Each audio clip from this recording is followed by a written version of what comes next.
ఆధ్యాత్మిక చింతన పెరిగే విధంగా మీరు కృషి చేయాలని, అంతేకాకుండా మీ చాలా ఆర్గనైజేషన్ మీరు చాలా పెద్దది, చాలా చోట్ల మంచి మంచి కృష్ణ దేవాలయాలు కట్టారు. అటువంటి మంచి ఒక కార్యక్రమం విజయవాడలో కూడా చేయాలి మా అందరికీ. ముఖ్యంగా రష్యా నుంచి ఉక్రెయిన్ నుంచి కూడా ఇక్కడ రావడం జరిగింది.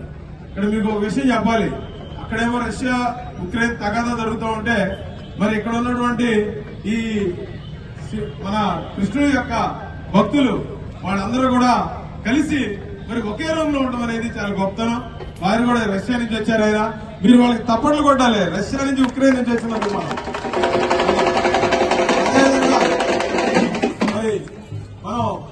త్రేతాయుగంలో రాముడు మనం ఈ యొక్క రాష్ట్రంలో ఇప్పుడు రాముడు పరిపాలన రావడం జరిగింది. మనకి ఆ రోజున రావణాసురుడు, మరి ఈ రోజున మరి ద్వాపరయుగంలో శ్రీకృష్ణుడు ఎప్పుడు కూడా ధర్మం కోసం మరి ఏ రోజు కూడా స్వార్థ చింతన లేకుండా ధర్మం కోసం పాటుపడినటువంటి వ్యక్తి, ఆయుధం పట్టకుండా ధర్మాన్ని గెలిపించినటువంటి వ్యక్తి.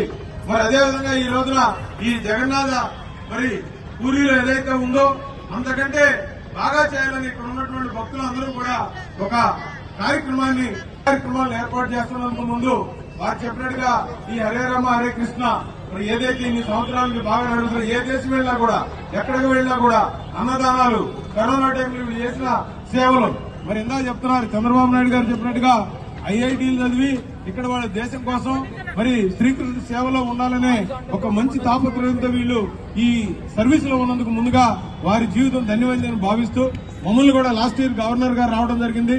తప్పకుండా ఇంకా 5 సంవత్సరాలు మరి చంద్రబాబు నాయుడు గారు, పవన్ కళ్యాణ్, మోడీ గారు ఉంటారు కాబట్టి ఇక్కడ ఈ కార్యక్రమానికి వచ్చే సంవత్సరం ఇంకా భారీ ఎత్తున జరుగుతుందని మేమందరం కూడా భావిస్తూ వీరిద్దరికీ కూడా గుడి మన చిన్ని గారు చెప్తున్నారు గుడి తప్పకుండా కట్టి దాన్ని ఒక గ్లోయర్ ఆంధ్ర అని చెప్పి దాన్ని నిర్మించడానికి ప్రతి ఒక్కళ్ళు, అదేవిధంగా మరి రష్యా నుంచి వచ్చినటువంటి వాళ్ళందరికీ మరొకసారి మా మంత్రి గారు శుభాకాంక్షలు.